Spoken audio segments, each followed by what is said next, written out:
Ladies and gentlemen, boys and girls, tippers, trippers and skinny dippers, welcome along to the Joe Spivey YouTube channel where we discuss books and little else. And welcome if you are a new subscriber. I am as will soon be revealed, I am an obnoxious and contemptuous young human adult male who seeks on a weekly basis to sort of mask and find an outlet for his tenacity and contemptuousness in the form of bookishness. So yes, if you're down for a few reviews and you're, sort of down to be flabbergasted with flummery, then that's essentially what I'm here for. So you are all very welcome. Get up a deck chair, find yourself a partner who's been here a little longer, and the gin will be round shortly, folks. But anyway, welcome back to Random Reviews, where I take a literary classic and either throw it to the dogs or lionise it.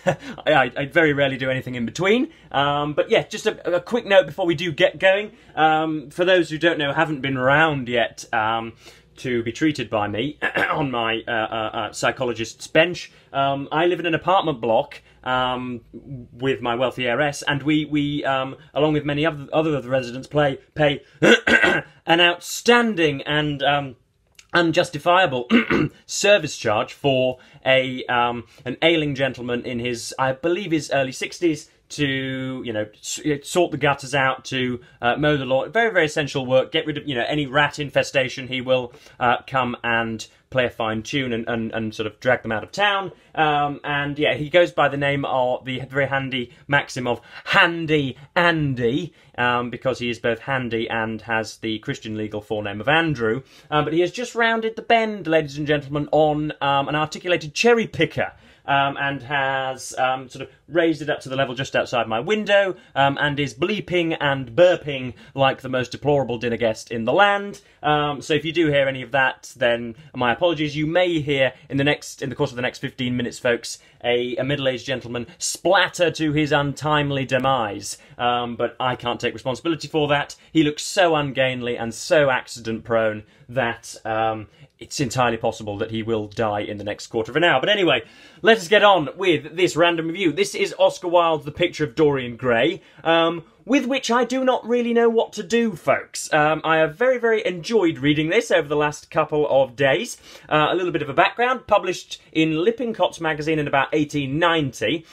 He was having, the author in question, Mr. Wilde, from Ireland, was having a dinner with, I think, the Lippincott's editor, Mr. Stoddart, in other auspicious and regal company, Mr. Sir Arthur Conan Doyle, and they were both commissioned to write something of merit for that magazine over the next couple of weeks and months from that meeting, and from that we got bits of A Picture of Dorian Gray and The Sign of 4. So it's always nice to know. I always consider literary works as sort of unitary, discrete things that came from, that came about in their own right, whereas very often they were, being sicked and burped, and they had their armbands put on them, and they were, taken to the lavatories just at the same time as other literary works. So yeah, it's always nice to see how they intermingle and blend. But yes, this starts off anyway with a sort of chin-stroking pseudo-metaphysical artist called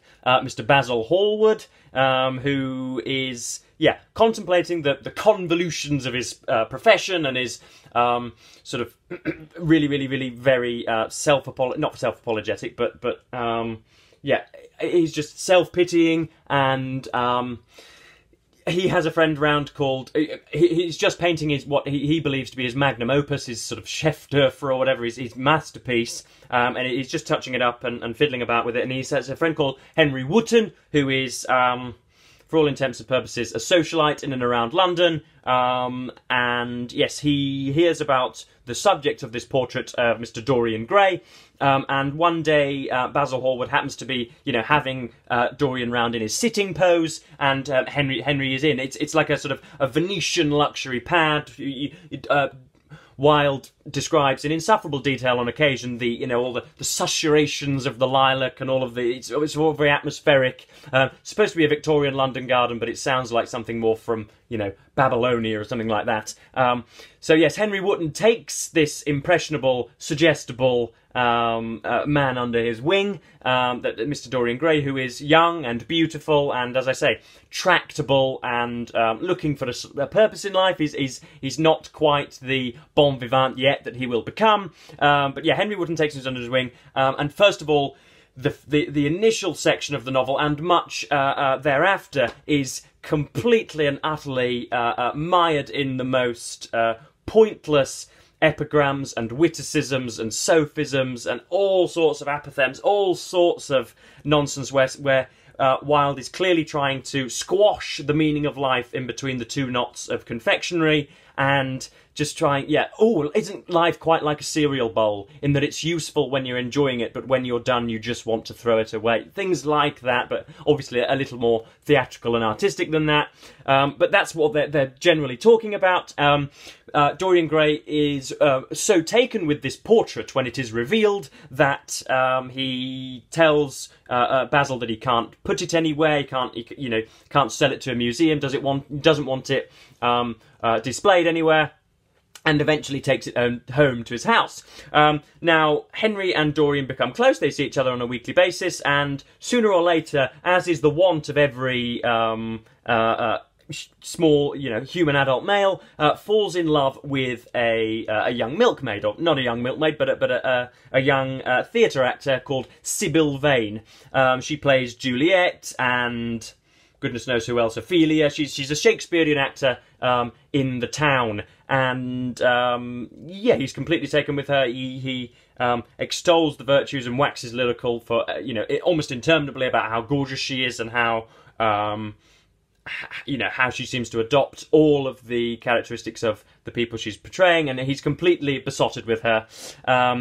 Henry Wotton warns him about this and says she's probably she's not all that you're cracking her up to be. Sybil herself has a brother who is about to set sail for Australia, I think, to go and farm gold and sort of steal himself a piece of those riches and the antipodes. And he vows, because Sybil tells James and her extended family about this wonderful young Dorian that she's come across, he vows to essentially decapitate him if he ever wrongs her. Then we move on to the real sort of gravamen of the novel, the bit that everybody takes from it, and probably the reason why it has been so enduring and survives, because slowly but surely this portrait starts to reflect the both physical and moral deterioration of the real Dorian Gray. So this beautiful, I think oil on canvas, presumably, sort of, I don't know how large it is, it's life-size, it's massive. This starts to, as I say, be indicative of the moral deterioration of Dorian Gray. So he starts to become a really profligate man about town. He sort of, he's a wastrel, he is a womanizer and a philanderer, one suspects, and he is, yes, altogether discreditable and improper, the portrait starts to display that. He starts to, the picture starts to wizen and starts to grey and starts to, show all sorts of sort of dank or sort of dark, sullen glowers and all of that type of thing. So that's really why the novel survives, or that's the main, that's, as I say, the bit that everybody takes from it. And I don't want to spoil any more, because I've been accused of spoiling almost 85% of the novels that I've reviewed on this channel, so I'm not going to go into much more detail narratively than that. But I am going to give some of my astute and inarguable critical thoughts, if you will allow me to. So, first of all, Wilde this novel is inextricably linked with homosexual obscenity. Nowadays, of course, if you are writing a book and you don't talk about the fact that your characters are arrestingly homosexual, then of course you are called a bigot. things of that nature are, they are prerequisites and are mandated in the modern book market. If your character isn't gay, then you are by definition a homophobe, or by implication or extension a homophobe. That was very different in the time of Oscar Wilde. I found that, of course, I know that this has become the original manuscript is a little bit of a palimpsest now. It's been rubbed out and rewritten, and 500 words were taken out by Mr. Stoddard, the editor of that magazine, without Wilde's knowledge. But I really had to go. Can't believe I'm saying this to possibly hundreds or thousands of people. I had to go looking for the homosexuality in this novel, folks. Obviously, it's effeminate, slightly limp-wristed.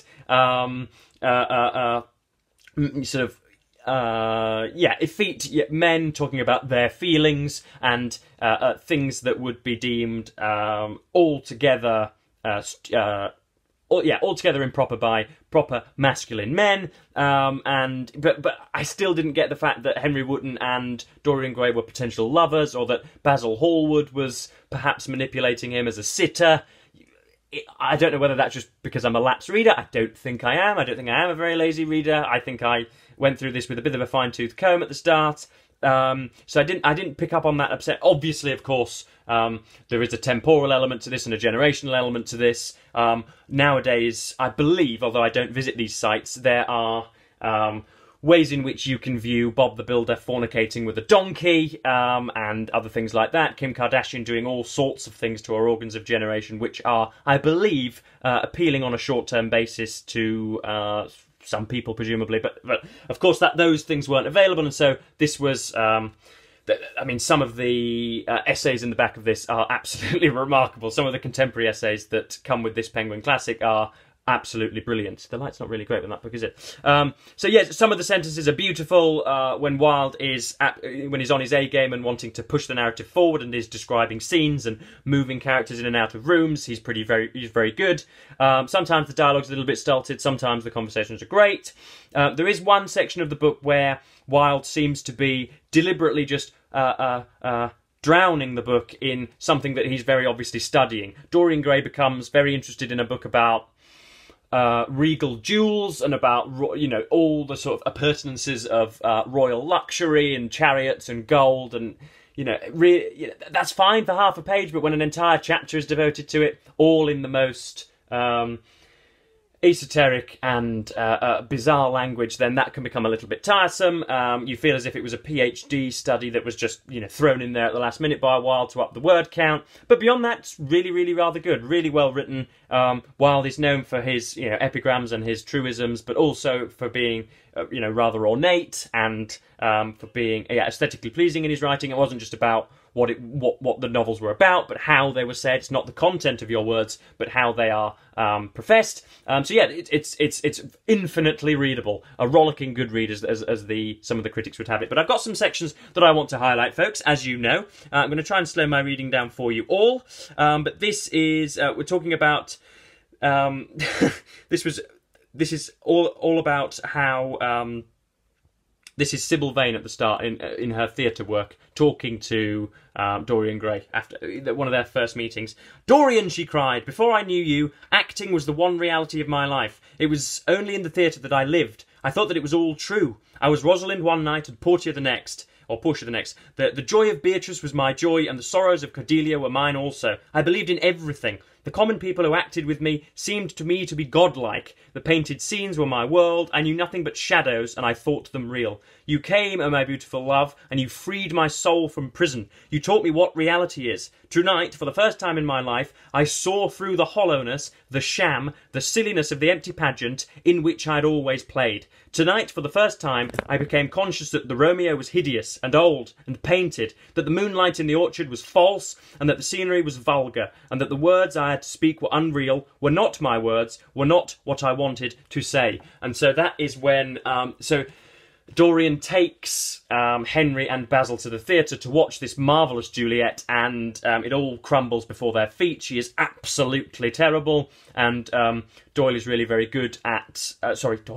Wilde is really very good at telling us why it is she's awful. It's because she can no longer suspend disbelief in what she is doing, because life has thrown up something which is infinitely more, infinitely more to be treasured and more, I mean, climacteric for her than anything that Shakespeare could ever have written. And Doyle, what on earth? Oscar Wilde very often refers to art being, you know, that Stendhalian mirror of life, and it just being an imitation, and that the real thing is better than anything that a portrait artist or a sonneteer could ever come up with. So that's a good theme for the novel, and therefore Dorian Gray says, "See you, love, because you weren't a very good Juliet, and so I'm going to go and be a rambunctious gutter snipe for the rest of this novel."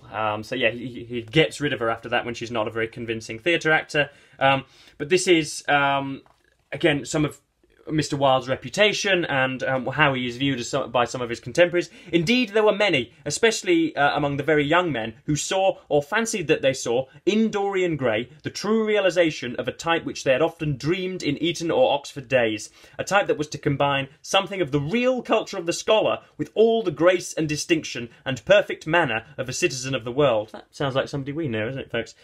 To them he seemed to be of the company of those whom Dante described as having sought to make themselves perfect by the worship of beauty. Like Gautier, he was one for whom the visible world existed. So that just shows the aesthetic allure of that type of thing. Obviously, the ephemerality of youth and of aesthetic grandeur is forefront of Wilde's mind in the deterioration of the portrait, and when Dorian Gray starts to transgress even more, you know, blood starts to accumulate on the hands, and the glower becomes even more sullen, and all that type of thing. So I just think this is a really, really, really gorgeous sentence format. He's got loads and loads and loads of gorgeous sentence formats in this novel. This is, again, Oscar Wilde's ability to get people in and out of a room, and for myself, who is really rather reluctantly admitting on this channel that I'm writing a novel just now, getting people in and out of rooms, and of describing scenes, and of encapsulating people in sort of digestible chunks is a much underestimated skill. So this is him describing a room. Dorian murmured a graceful compliment and looked round the room. Oh yes, it was certainly a tedious party.